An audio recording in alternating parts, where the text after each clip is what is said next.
오늘은 주께서 아시기에라는 제목으로 염려에 대한 것들을 여러분들과 함께 나눠보고자 합니다. 사실 염려하지 말아야지라고 우리 결심할 수 있습니다. 염려하지 말아야지라고 결단도 할 수 있습니다. 하지만 어떤 식으로든지 염려는 우리들에게 찾아오게 돼 있습니다. 어느 정도로 염려가 찾아오게 돼 있냐면 하나님께 부름받아서 하나님을 위해 헌신하겠다고 다짐한 신앙의 위대한 인물들도 이 염려라는 상황들에 끊임없이 그들이 노출되었음을 우리는 말씀에서 볼 수 있는 거죠. 아브라함이 있잖아요. 하나님께서 아브라함에게 주신 말씀을 공식적으로 우리가 알기에는 너는 본토 친정 아비의 집을 떠나서 내가 너에게 지시할 땅으로 가라, 이 말씀을 아브라함이 듣는단 말이죠. 아무 일도 없이 그에게 갑자기 하나님의 말씀이 임한 거예요. 그러면 이 말씀을 아브라함이니까, 믿음의 사람이니까 얼마든지 순종해낼 수 있어, 우리는 이렇게 생각할 수 있지만 그 이면을 들여다보면 아브라함에게 염려의 조건들이 얼마나 많았는지를 생각해 볼 수 있어요. 첫 번째 뭐냐면 그 당시 친척, 가족을 떠난다는 건 이건 어마어마한 일이었다는 거죠. 그냥 내가 속한 공동체를 떠나는 것뿐만 아니라 내가 마땅히 치러야 될 가정의 멤버로, 집안의 멤버로의 의무감까지도 다 버려야 되는, 정말 많은 것들을 포기해야 되는 선택이었어요. 게다가 본토 친척 아비의 집을 떠나라는 말은 지금까지 익숙하게 살고 지냈던 삶을 떠나야 된다는 걸 의미하는 거거든요. 실제 아브라함이 한 번 떠났다가 실패하고 이 말씀이 두 번째 주어져서 떠나게 되는 건데, 첫 번째 그가 실패한 이유는 간단해요. 하나님의 말씀을 듣고 막상 떠나보니까 어려웠던 거죠. 근데 이 두 번째 결단을 하고 드디어 우르 지역을 떠나서 하나님이 말씀하신 가나안 지역으로 가려는 그 길이, 그 여정이 얼마나 힘든지를 아브라함은 충분히 예상할 수 있다는 거예요. 그러니 그의 마음속에 염려라는 것들이 틈탈 수밖에 없는 상황 아니었겠냐는 거죠. 이건 모든 신앙인들에게 다 공통적으로 임하는 거예요. 아무리 믿음이 있고 아무리 하나님이 불러 세우시고 아무리 하나님이 역사하기 원하셔도 그의 마음에 염려라는 녀석은 가만히 보고 있다가 어떤 식으로든지 공격을 하고 우리들로 하여금 가고자 하는 길을 막게 만들어 버린다는 거죠. 그럼 여러분, 아까 아브라함 얘기로 돌아가서 아브라함이 본토 친척 아비 집을 떠난다는 게 너무 염려스럽고, 그리고 이 땅을 떠난다는 것이 너무 염려스러워 버려서 그의 마음속에 염려가 가득 자리 잡았다고 쳐봅시다. 그러면 그는 위대한 믿음의 조상의 삶을 살할 수 있었겠습니까? 그는 하나님이 이 땅에 보내신 사명을 감당하는 존재로 살 수 있었겠습니까? 그는 하나님과 좋은 관계를 유지하며 살아갈 수 있었겠습니까? 아니죠. 아니죠. 만약 염려에 그가 잠식당했다면, 그래서 하나님 말씀에 불순종했다면 그의 삶은 우리들이 아는 믿음의 조상 아브라함의 삶으로 펼쳐지지 않았을 거예요. 그의 삶은 하나님과 관계가 정확하게 얘기할 수 있지만 멀어질 수밖에 없었을 거예요. 왜요? 염려가 그렇게 만들 수 있는 충분한 힘을 갖고 있었다는 거예요. 물론 아브라함은 이 염려에 굴복당하지 않습니다. 그는 순종해내는 사람이었던 거죠. 그래서 믿음의 조상이 될 수 있었다는 거죠. 하지만 염려라는 거는 그냥 내 마음속에 한 군데 있구나, 이게 아니라는 거예요. 결국 이 염려가 중국적으로 하는 일은 뭐냐면 하나님과의 나 사이의 관계를 파괴시켜버리고 우리들로 하여금 하나님의 뜻을 이루지 못하도록 만드는, 정말 지독하게 우리를 괴롭히는 암덩이 같은 게 바로 염려라는 거죠. 오늘 말씀에서는 이 염려에 대한 이유를 굉장히 직접적으로 노골적으로 얘기를 해요. 예수님께서 너희가 왜 염려하는지 그 이유를 세 가지로 딱 줄여서 얘기하시거든요. 간단합니다. 무엇을 먹을까? 무엇을 마실까? 무엇을 입을까? 너무 원초적으로 들려줄 수도 있어요. 아이 뭐 난 먹을 거 많고 입을 거 다 있어서 그런 건 염려 안 해요. 우린 이렇게 생각할 수 있지만 결국 우리들이 하고 있는 그 염려의 주체 대상을 바라보고 거기서부터 끈을 계속 따라가다 보면 결국 무엇을 먹을까, 마실까, 입을까의 문제거든요. 그게 장래적인 문제일 수도 있고 단기적인 문제일 수 있지만 우리는 이 세 가지 단어에서 우리의 삶을 분리시킬 수가 없어요. 결국 우리들의 염려의 이유는 바로 이 세 가지예요. 무엇을 먹을까, 무엇을 마실까, 무엇을 입을까에 대한 염려인 거죠. 그런데 이 염려를 대하는 방식을 두 종류의 사람을 오늘 말씀에 소개하는 거예요. 첫 번째 사람은 누구냐면 이방인이고, 두 번째 사람은 너희, 바로 우리를 얘기하는 거죠. 크리스천을 뜻하는 거죠. 이 염려라는 상황은 이방인들에게나 예수님을 믿지 않는 사람들에게나 예수님을 믿는 사람들에게나 똑같다는 거예요.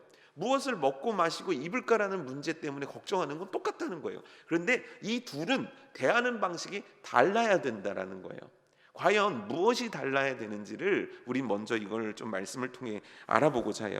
먼저 이방인들을 얘기하면서 31절에 보면 그러므로 염려하여 무엇을 먹을까 무엇을 마실까 무엇을 입을까 하지 말아라. 왜냐하면 이는 다 이방인들이 뭐 하는 것이라고 나오냐면 구하는 것이다 라고 얘기하는 거거든요. 이방인들은 이것들을 구하며 산다는 거예요. 근데 여기서 구한다는 건 뭐냐면 주세요 주세요, 먹을 거 주세요, 입을 거 주세요, 마실 거 주세요. 우린 요렇게만 생각하지만 이 구한다라는 의미는 뭐냐면 추구한다라는 뜻을 포함하고 있는 거예요. 내가 그 삶을 추구한다는 거예요. 그러니까 이방인들에게는 그것밖에는 없는 거예요. 이방인에게는 예수님을 떠난 인생, 예수님이 없는 인생에서 결국 남는 건 뭐냐면 무엇을 먹을까, 무엇을 입을까, 무엇을 마실까밖에 남지 않는다는 거예요. 그래서 이들은 심지어 어떻게까지 하냐면 자신들이 원하는 입고 먹고 마실 걸 위해서 종교도 만들고 종교도 선택하는 거예요. 농사가 잘 되고 싶은 거예요. 그래서 바알신을 섬기는 거예요. 이번에 비가 많이 와야 되는 거예요. 그래서 바알과 아세라신을 섬기는 거예요. 구약시대 때. 지금도 마찬가지입니다. 고사를 왜 지내는 거죠? 그 고사를 지내는 이방인들은 그 지내는 목적이 뭡니까? 내가 원하는 거를 이루어 달라는 거예요. 그게 실제 존재하든 존재하지 않건 그거는 그 다음 문제예요. 이방인들에게 중요한 건 뭐냐면 먹고 입고 마시는 거를 수단과 방법을 가리지 않고 이루어내는 게 중요하다는 거예요. 그렇다면 우리는 어떻게 해야 되는가요? 우리는 먹고 입고 마시는 것들을 추구하며 살아갈 수밖에 없는 똑같은 위치에 있지만 우리들은 추구하는 바가 달라야 해요. 그 다름에 추구하는 방식은 뭐냐면 우리들은 염려의 문제를 그들은 어떤 거래나 방법으로 이걸 취득하려고 한다면 우리들은 염려의 문제를 해결하기 위해서 가장 근본적인 문제로 들어가야 돼요. 그 가장 근본적인 문제는 뭐냐면 염려는 하나님과의 관계 속에서 해결할 수 있는 거예요. 다른 방법이 있는 게 아니에요. 물질이 많다고 해서 해결될 수 있는 게 아니에요. 우리의 문제는 하나님과의 관계에서 해결될 수 있는 거예요. 왜냐하면 하나님은 인격이시거든요. 우리를 인격적으로 부르신단 말이에요. 하나님과 우리의 관계는 인격적이시라 하나님은 우리들에게 뭔가를 강요하지 않으세요. 언제나 말씀하시죠. 그리고 우리를 설득하시고 그렇게 그 설득을 당하고 그렇구나 깨달은 우리들이 자원하는 마음을 가지고 하나님을 사랑하고 하나님께 뭔가 하기를 원하시는 거죠. 여러분 성경을 읽어보십시오. 하나님께서 모세를 설득할 때 어떻게 하셨고 기드온을 설득할 때 어떻게 하셨는지 한번 보십시오. 하나님은 너 무조건 해, 안 하면 죽어, 이렇게 하시는 분이 아니에요. 오늘날도 하나님은 인격이셔서 우리를 그와 같이 한 명의 소중한 인격체로 대하는 거죠. 이건 기적이에요. 왜냐하면 하나님이 피조물을 인격적으로 대할 이유가 없거든요. 그렇지 않습니까? 여러분들이 개미를 인격적으로 대하지 않는 거하고 비슷한 거라고 생각하시면 돼요. 그렇잖아요. 개미 한 마리 죽는 게 우리들에게 가슴 찢어지는 일이 될 수 없잖아요. 하나님 앞에서 우리는 그와 같은 존재라는, 그보다 못한 존재일 수도 있는 거죠. 그럼에도 하나님은 우리를 인격적으로 대하시고 그런 우리도 하나님을 인격적으로 대하기를 원하는 거예요. 그래서 우리들의 염려는 이 하나님과의 관계성 속에서 해결이 될 수 있는 거예요. 요거는 조금 뒤에서 구체적으로 좀 더 설명을 해드리도록 하겠습니다. 이방인들은 그래서 어떤 신을 선택해서 그 신에게 내가 원하는 응답을 받기 원하지만 그건 이방 신들이라는 존재들도 똑같은 거예요. 3000배를 해야 되는 거예요. 막 내 몸을 아주 그냥 학대하듯이 하기를 원하는 거예요. 그래서 그렇게 하면 내가 너하고 거래하듯이 이걸 하나 줄게. 이게 이방신과 이방신을 섬기는 그 우상을 섬기는 자들의 관계성이에요. 절대 여기서 벗어나는 종교는 존재하지 않습니다. 여러분 놀랍게도 하나님만 우리를 인격적으로 대하시지 다른 어떤 종교도 신이 인간을 인격적으로 대하는 일은 절대 없습니다. 그렇기 때문에 우리들의 기도는 그들이 일방적으로 자신들의 이득을 위해 구하고 그 뭔가 거래를 하듯이 자신들이 이득을 위해서 신과 거래하듯이 하는 그런 구함과 우리들의 구함은 달라야 된다는 거예요. 뭐가 달라야 될까요? 관계라고 말씀드렸죠. 관계가 있으니까 우리들은 하나님께 필요한 걸 구할 수 있다는 거예요. 근데 우리는 구하면서 관계 속에서 인격적인 작용이 여기서 일어나게 되는 거예요. 뭐가 일어날까요? 하나님께서 이 기도에 대한 생각을 우리들에게 알려주시는 거예요. 이걸 대화라고 하는 거예요. 여러분, 기도 중엔 반드시 이게 있습니다. 우리가 뭔가 하나님 앞에 아뢰면 하나님은 그냥 듣고만 계시는 분이 아니에요. 기도는 커뮤니케이션이에요. 놀랍게도 여러분, 기도는 하나님과 내가 대화를 하는 거예요. 그래서 내가 어떤 주제를 가지고 기도하면 하나님께서 그 기도의 주제에 대해서 반드시 말씀하십니다. 반드시 말씀하십니다. 저는 그런 적이 없는데요. 아니요. 반드시 하나님이 말씀하십니다. 우리가 듣지 못하고 들으려 하지 않기 때문이지, 하나님은 우리가 뭔가 마음의 소원을 가지고 기도할 때 반드시 그 소원의 제목에 대해서 말씀하게 되어 있습니다. 저희 작은 애가 오락기를, 게임기를 갖고 싶은 거예요. 그러면은 그 게임기를 갖고 싶어요 얘기하면 저는 되는지 안 되는지, 되면 왜 되는지, 안 되면 왜 안 되는지, 기다려야 되는지를 반드시 아이에게 얘기하게 돼 있어요. 그렇지 않습니까? 이해가 되십니까? 이해가 안 되시나요? 그냥 한국 사람들이 눈이 한 3배는 컸으면 좋겠어요. 안 보여요. 마스크에다가 다 눈이 작아가지고. 그러니까 다 좋으시는 것 같아가지고 마음이 불안하고 갈급해지네요. 이와 같이 하나님도 얘기하시는 거예요. 그러면 이게 하나님의 뜻이었구나. 그럼 우리는 그 제목에 대해서 더 간구하게 돼 있어요. 근데 이게 하나님의 뜻이 아니구나 깨달으면 여기서 나타나는 게 뭐냐면 나를 내려놓는 자기 비움의 과정들이 여기서 일어나게 되는 거예요.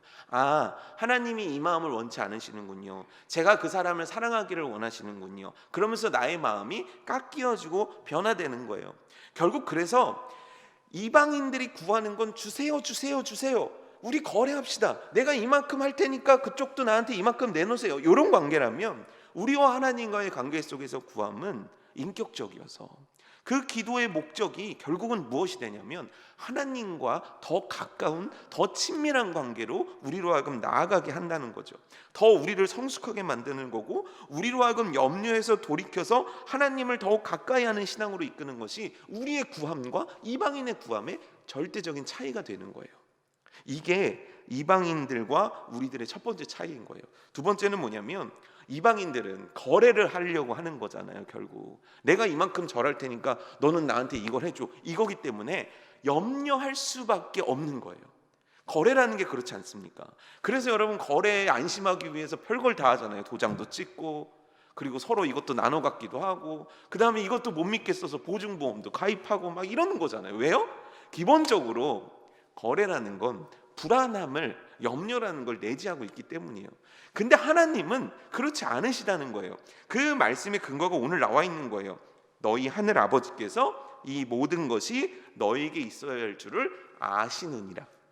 하나님이 알고 계시다라는 거죠. 무엇을 알고 계실까요? 이거는 나에 대해서 모든 걸 알고 계시다라는 말씀으로 이해하면 돼요. 이 하나님의 우리에 대한 알을 굉장히 정확하게 알려주는 두 가지 예가 있어요. 예수님께서 하신 말씀이에요. 하나님 아버지는 너희의 앉고 일어섬을 아신다는 거예요. 여러분, 오늘 몇 번 앉았다 일어나셨어요? 기억하시는 분? 그걸 어떻게 기억합니까? 설사 내가 의식적으로 세려고 해도 그걸 100% 내가 기억한다는 게 얼마나 불가능한 일이에요. 근데 놀랍게도 하나님은 내가 오늘 언제 일어났는지, 언제 앉았는지 그걸 다 알고 계시다는 거예요. 그리고 더 놀라운 건 뭐냐면 나의 머리카락을 세심받는다는 거예요. 여러분, 오늘 머리 감으셨습니까? 그냥 물어보는, 순수한 마음으로 물어보는 겁니다. 어떤 의심의 마음이 아니에요. 머리 감으신 것 같습니다. 네. 머리카락 몇 개 빠지셨어요? 모르지, 알 수가 없습니다. 알 수가 없어요. 저도 30대 때 빠지는 개수하고 40대 때 빠지는 개수가 틀려져요. 이게 알 수가 없는 거예요. 지금 머리카락 개수가 몇 개 정도 되시는 것 같습니까? 알 수가 없어요. 왜요? 우리는 몰라요. 그 어떤 인간과 어떤 첨단 기계도 지금 현재 우리의 머리카락을 셀 수 있는 기계나 과학은 존재하지 않아요. 근데 하나님은 그거에 대해서 알고 계시다라는 거예요. 나에 대해서 알고 계심을 의미하는 거죠. 그래서 내가 뭐를 먹어야 되는지, 뭐를 입어야 되는지, 뭐를 마셔야 되는지에 대해서 지금뿐만 아니라 장래까지도 다 알고 계시다라는 거예요. 이거를 좀 표현하면 하나님의 지식과 하나님의 지식의 범위라고 표현하는데, 하나님은 이와 같이 우리에 대해서 너무너무 잘 알고 계시다라는 거예요. 하나님은 모르시는 게 없어요. 우리들에 관련해서는 그 어떤 것도 모르시는 게 없습니다. 그런데 예수님께서는 뭐라고 얘기하시냐면 그 모르시는 것이 없으신 하나님께 일용할 양식을 구하라라고 말씀하고 계신 거예요. 마태복음 6장 11절이거든요. 오늘 우리에게 일용할 양식을 주시옵고, 이게 우리가 외우는 주기도문 가운데 있는 거죠. 여기서 일용할 양식이라는 건 뭐냐면 오늘 내가 먹을 빵과 음료를 얘기하는 게 아니에요. 우리의 필요한 모든 것을 의미하는 거예요. 오늘 우리가 필요한 게 얼마나 많아요? 돈도 필요하죠. 집도 필요하죠. 차도 필요하죠. 건강도 필요하죠. 그리고 마음의 행복도 필요하죠. 내 정신 건강도 필요하죠. 너무너무 필요한 것들이 많은데 그 모든 것들을 하나님께서 아시기에 그것들을 우리들에게 매일매일 공급해 달라고 기도하라는 거예요. 왜냐하면 아시니까요. 왜냐하면 주실 수 있으신 분이니까요. 왜냐하면 이 모든 것들을 아실 뿐만 아니라 주실 뿐만 아니라 일용할 매일매일의 것들을 채우고도 남으심이 하나님께 있기 때문입니다. 그런데 여기까지는 참 은혜로운데 한 가지 궁금증이 생기는 거예요. 뭐냐면 알잖아요. 하나님이 여기까지 이해되셨죠? 하나님이 아시는데 뭐하러 기도까지 하게 하실까? 그렇잖아요. 아니 그러면 이렇게 하면 되잖아요. 하나님 저 이거 필요해요. 한 번만 하면 되잖아요. 근데 하나님은 그렇게 얘기하시지 않으시잖아요. 매달리라고도 얘기하시고 과부의 비유를 얘기하시면서 너희가 그렇게 매달리면 내가 주지 않겠느냐라고 얘기하시고, 뭔가 하나님께서는 우리들에게 다 알고 계신다라고 얘기하시고 일용할 양식도 주실 수 있는 하나님이심에 대해서 우리들에게 말씀해주고 계시는 동시에 우리들에게 굉장한 기도를 원하고 계시다라는 거예요. 왜일까요? 여기에는 두 가지 이유가 있어요. 첫 번째는 뭐냐면 모든 좋은 것이 하나님께로부터 온다는 것을 우리들한테 알려주기 위함이신 거예요. 모든 좋은 것들이 하나님께로부터 온다. 말씀 한 구절 읽어드릴게요. 야고보서 1장 17절인데요. 온갖 좋은 은사와 온전한 선물이 다 위로부터 빛들의 아버지께로부터 내려오나니 그는 변함도 없으시고 회전하는 그림자도 없으시니라. 시편 107편 9절엔 이렇게 나와 있어요. 그가 사모하는 영혼에게 만족을 주시며 줄인 영혼에게 좋은 것으로 채워주심이로다. 하나님께서 가장 좋은 것으로 주시는 분이라는 거예요. 그걸 기도를 통해서 우리는 알 수 있고 기도를 통해서 그거를 하나님께서 우리에게 알려주길 원하신다는 거예요. 그래서 놀랍게도요 우리의 기도에는 실패가 존재하지 않습니다. 기도를 해요. 응답을 해주셨어요. 그럼 그것이 가장 필요하게 하나님이 나에게 주신 거예요. 근데 응답을 안 해주시네요. 왜요? 왜 응답을 안 해주실까요? 더 좋은 것으로 주시기 위함인 거죠. 이해가 되십니까? 우리가 하나님 앞에 기도하는 거예요. 우리의 기도에는 실패가 없는 거예요. 이방인들은 딜을 하기 원하지만 우리는 인격적인 하나님 안에 있거든요. 하나님은 우리들의 가장 좋은 것으로 우리의 일용할 모든 것들을 공급해 주기 원하시거든요. 그래서 여러분, 기독교 믿음은 일희일비하지 않는 거예요. 그날 좋았다가 떨어졌다 이게 없는 거예요. 우리는 항상 좋은 거예요. 왜요?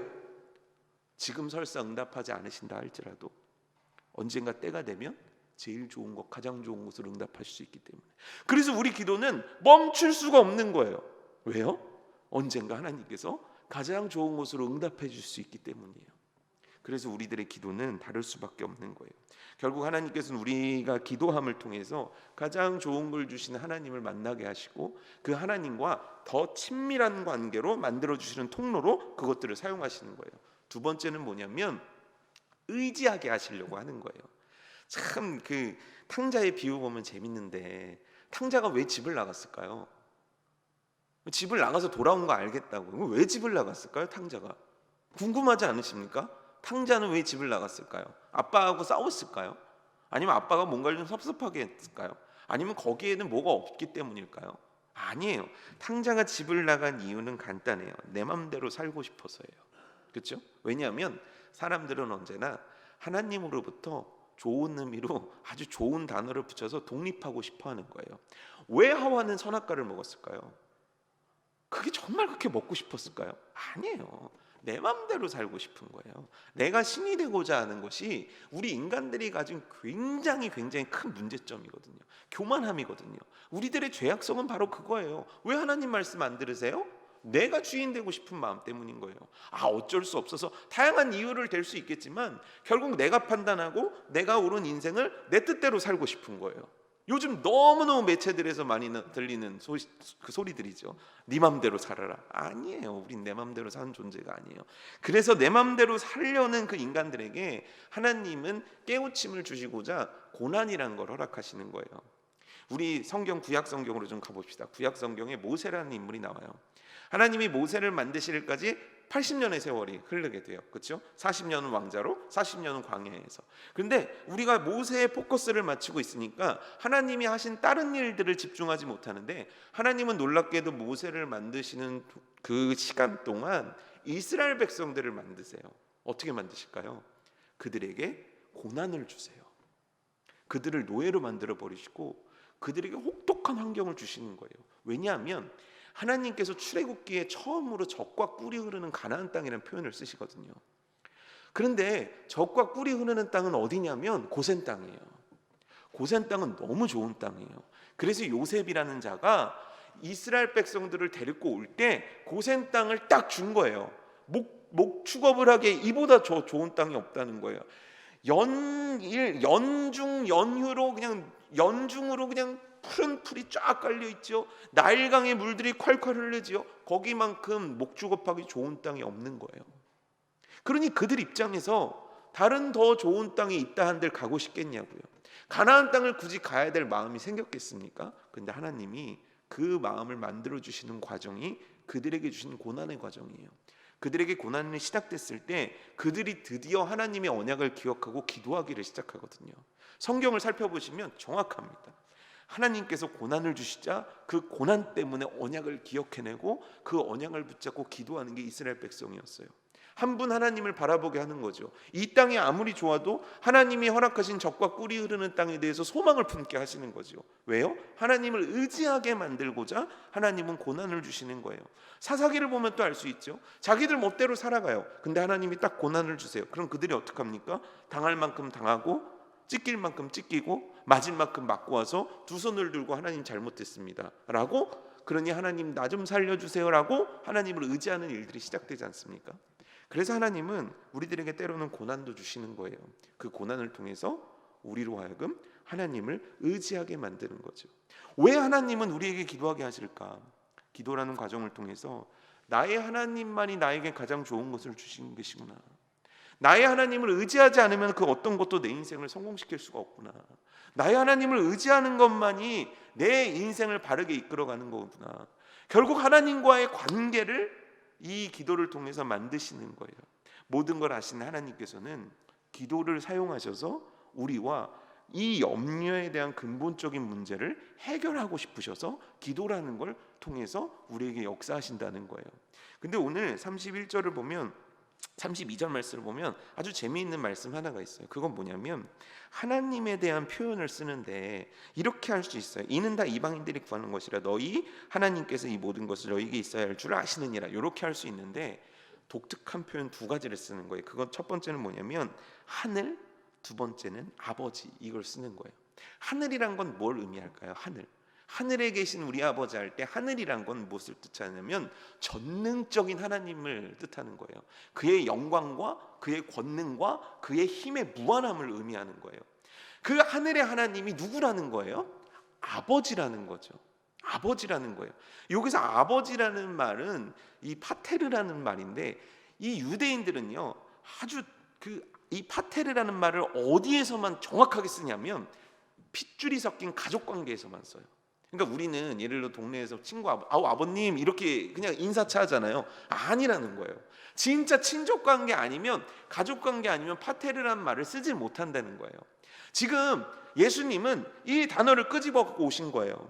하늘의 아버지라는 거예요. 그 전능하신 힘을 갖고 계신 것이 너희 아버지라는 거예요. 우리가 좀 더 이 표현을 깊숙이 들어가 보게 되면 이 하늘의 하나님이 너희 아버지가 되시기 위해서 내가 왔다는 거예요. 그리스도가 피 흘려 죽으심으로 말미암아 너희들에게는 하늘의 아버지가 생겼다는 거예요. 죄로 죽을 수밖에 없는 우리에게 하늘의 아버지가 생겼다는 거예요.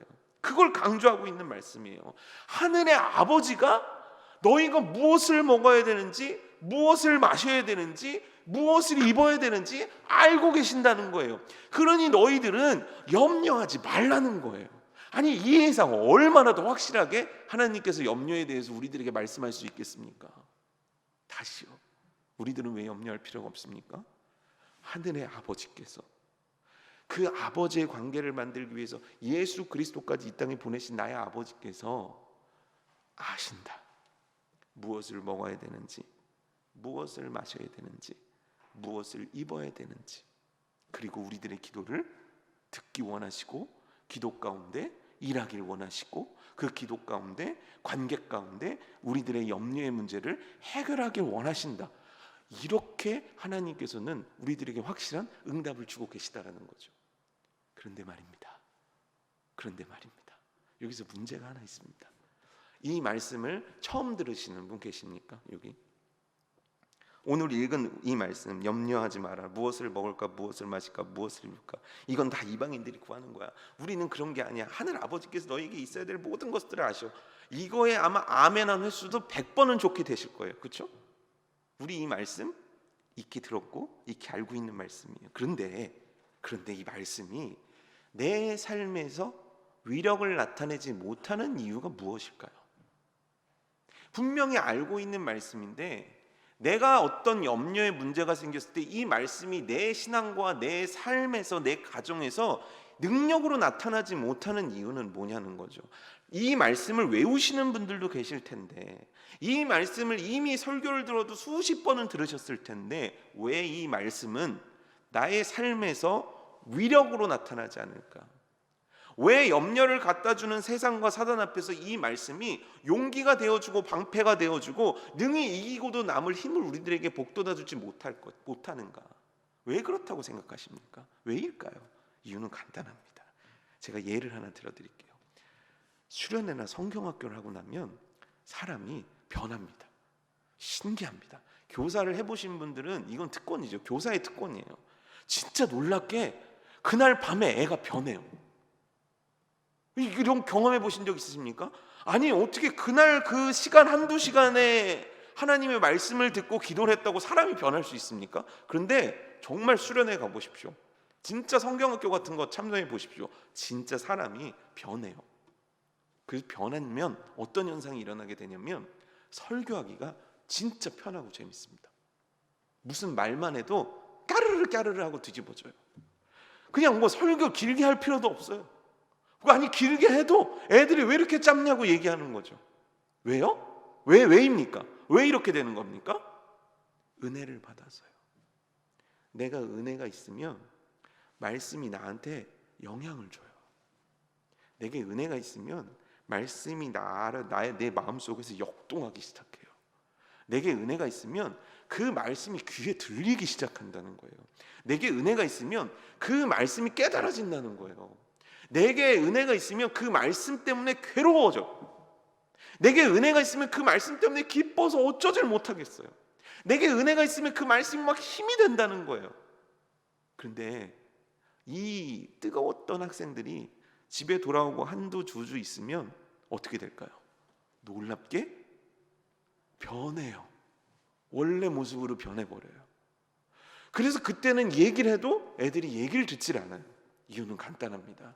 그들에게 은혜가 없기 때문이에요.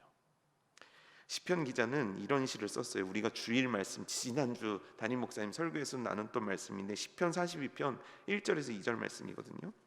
하나님이여 사슴이 시냇물을 찾기에 갈급한 같이 내 영혼이 주를 찾기에 갈급하나이다. 내 영혼이 하나님과 살아계시는 하나님을 갈망하나니 내가 어느 때에 나아가서 하나님의 얼굴을 배울까? 이 시편 기자가 바벨론 포로기 때 썼던 시라고 우리는 배웠습니다.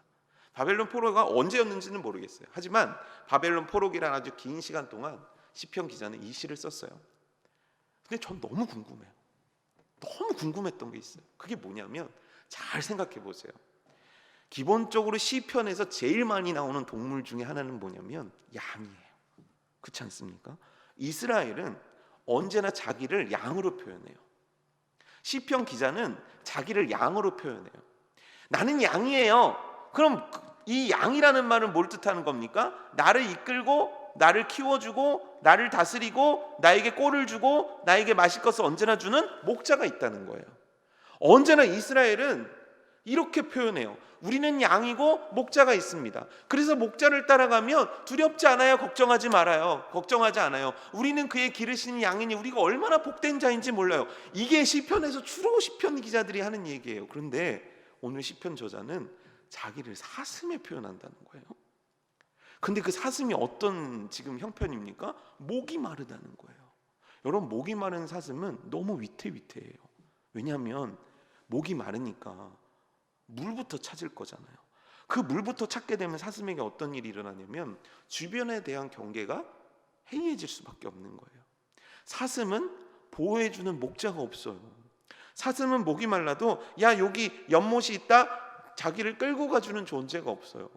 아니 근데 왜 이스라엘인데, 왜 하나님을 향한 믿음이 있는 이스라엘이 왜 자신을 사슴에 비교했냐는 거죠. 그것도 목마른 사슴에 자기의 처지를 비유했냐는 거죠. 지금 그가 그와 같은 상황 속에 있다는 거예요. 지금 이스라엘이 그런 상황 속에 있다는 거예요. 지금 유대인들이 그런 상황에 있다는 거예요. 뭐 그런 상황이란 무엇을 의미합니까? 목마른 사슴과 같이 누구도 우리를 보호해주지 않는 것 같고, 목은 말라 죽겠고, 우리를 잡아먹으려는 세력들은 너무 많고, 따지고 보면 목이 마른 것 문제뿐만 아니라 뭐를 먹어야 되고 무엇을 마시고 무엇을 입어야 되는지 사방이 다 걱정될 수밖에 없는, 진짜 숲속을 떠돌아다니는 작은 사슴 한 마리와 같은 것이 우리의 인생이라고 지금 고백하고 있다는 거죠. 그런데 놀랍게요, 이 사슴에게는 물도 해결받아야 되고요, 안전도 해결받아야 되고요, 수많은 해결해야 될 문제가 있는데 그 사슴이 간구한 건 무엇입니까?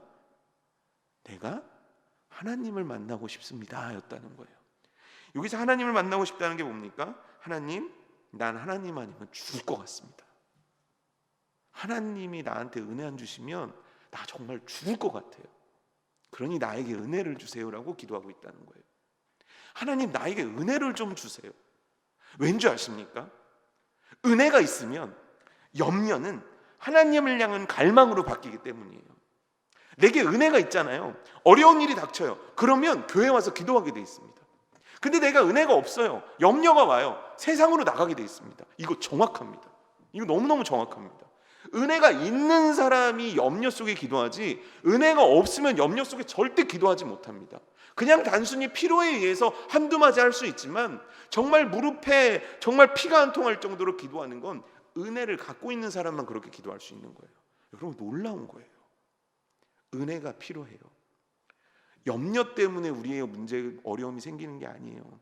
염려는 아브라함에게도 있을 수밖에 없다니까요. 염려는 우리들을 노리고 있다니까요. 문제는 우리들이 지금 은혜에 얼마나 흠뻑 젖어 있는가의 그 문제예요. 내게 은혜가 있다면 내게 염려는 오히려 하나님을 가까이 하는 도구가 될 수 있어요. 내게 은혜가 있다면 염려는 하나님과 짜릿한 인생을 경험할 수 있는 도구가 될 수 있단 말이에요. 근데 문제는 우리들에게 은혜가 없는 거예요.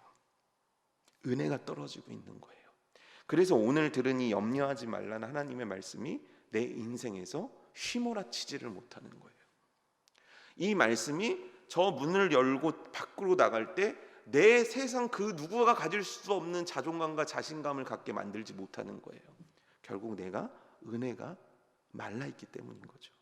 여러분, 믿음으로 살아도 염려는 항상 있어요.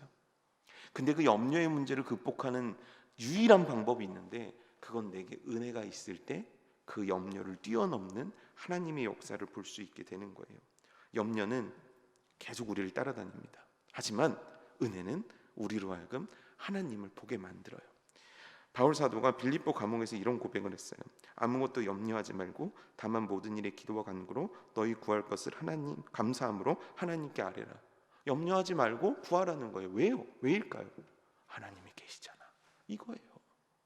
은혜란 건 뭐냐면 하나님의 계심을 내 마음과 내 오감 모든 것이 풍족하게 누리고 느끼고 있는 상태를 말하는 거거든요. 그게 은혜예요. 시편 기자는 이렇게 고백해요. 31장 19절입니다. 주를 두려워하는 자를 위하여 쌓아두신 은혜, 곧 주께 피하는 자를 위해서 인생 앞에 베푸신 은혜가 얼마나 큰지요. 이 얘기가 뭡니까? 주님께 은혜를 구할 때 주님은 우리들에게 은혜를 주실 수 있는 분, 주시고자 하는 분이라는 거예요.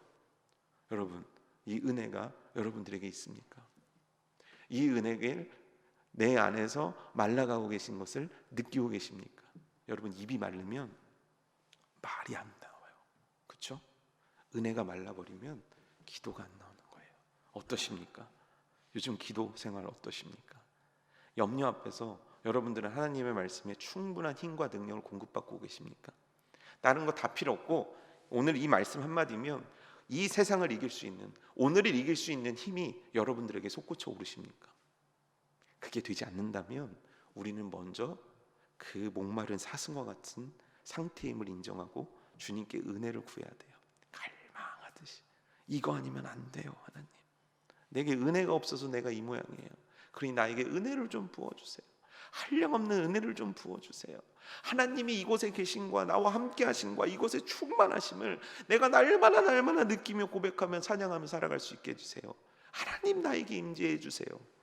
이것들을 열망할 수 있는 것이 여러분 되기를 주님의 이름으로 축복합니다. 저는 서두에 결국 염려의 문제는 하나님과의 관계의 문제가 해결할 수 있다고 얘기를 했어요. 여러분, 하나님이 우리 아버지십니다. 하나님 우리를 사랑하십니다. 그 하나님은 우리들의 염려의 문제를 해결하시고자 갈급한 우리들에게 또한 은혜 부어주시는 분입니다.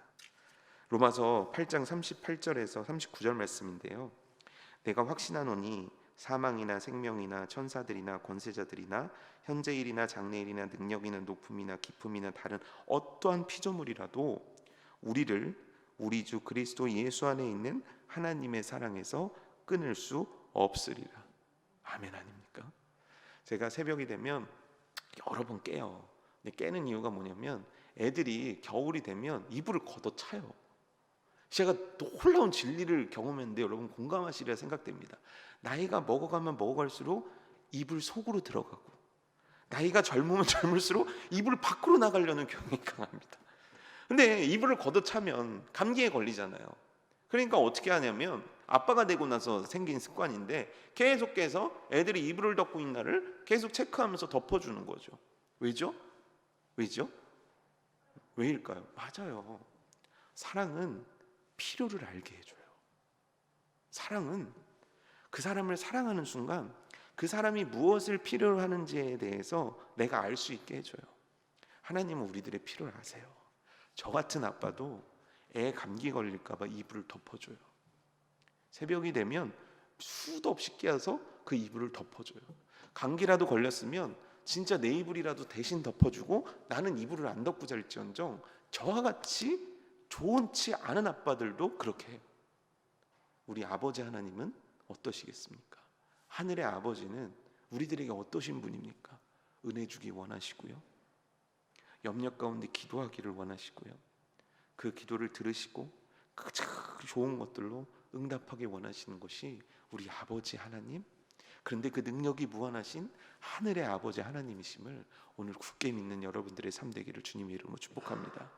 들어왔을 땐 염려 가운데 있었을지 모르지만 오늘 하나님이 부어주시는 은혜로 말미암아 이 말씀 붙잡고 나갈 때는 세상아 덤벼라, 나에겐 주님이 계시다, 이 담대함으로 승리할 수 있는 저와 여러분 되기를 주님의 이름으로 축복합니다.